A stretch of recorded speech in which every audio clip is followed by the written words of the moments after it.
If you look at the nature of collaborative work, there's no specific snapshot that defines it.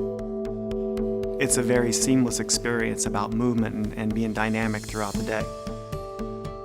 If you look at collaboration as being a dynamic experience,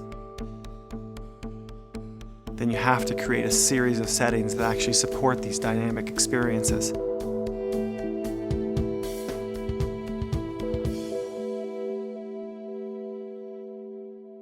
At Steelcase, we've been talking about a shift from I to we work. We've been talking about distributed work.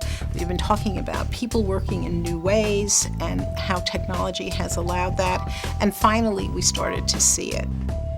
The nature of work had changed in the sense that it wasn't just one person sitting at a desk, that it really was networks of people creating great intellectual property, innovating, working together and collaborating. When we step back from it, we think of collaboration as being defined and shaped by three inseparable factors. There's social factors, people to people, spatial factors, people to space, and informational factors, people to the analog and digital tools that they're using to share information. And these three are really inseparable, and they impact how and where people want to collaborate.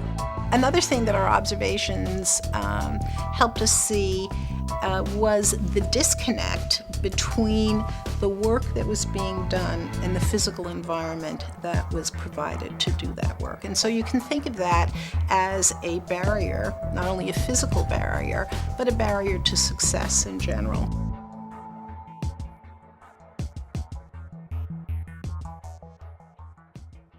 Some of the barriers that we noticed in the office were sometimes as simple or as banal as bringing the walls down. Good designers have been doing that for years, noticing that people actually appreciate and value the idea of connection. So typically when we think about a collaborative interaction that's very intense and you're doing a lot of creative work together and you've got a team who has a war room, quote unquote, right? You're in a meeting room that's a closed space. There's a great big table. There's no barriers, there's no walls that are separating you guys from each other. You can all see each other and get to each other and see the same material on the walls at the same time. People were doing that kind of behavior or trying to behave in that way, but out in the open plan.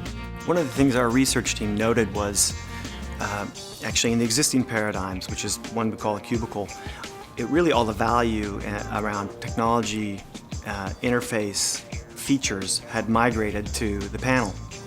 And that desking and storage actually became dumbed down. But where do people spend most of their time? They spend most of their time interacting with desking and storage. So we said, let's invert that. And so the idea was, how do we create within a small area everything that's within reach, physically, literally of you, and it could be a technology tool, it could be paper, it could also be visually within reach. And that's what would create a great small space. Often the measure of good design is we say, wow, we should have thought of that a long time ago. But it's really, the process you go through in fusing research insights with giving them these expressions often reveals things that are so obvious, in a way that says, why didn't we think of that earlier? But that's what good design is. One of the things about building tools or a collection for collaboration is that good design shouldn't be noticed.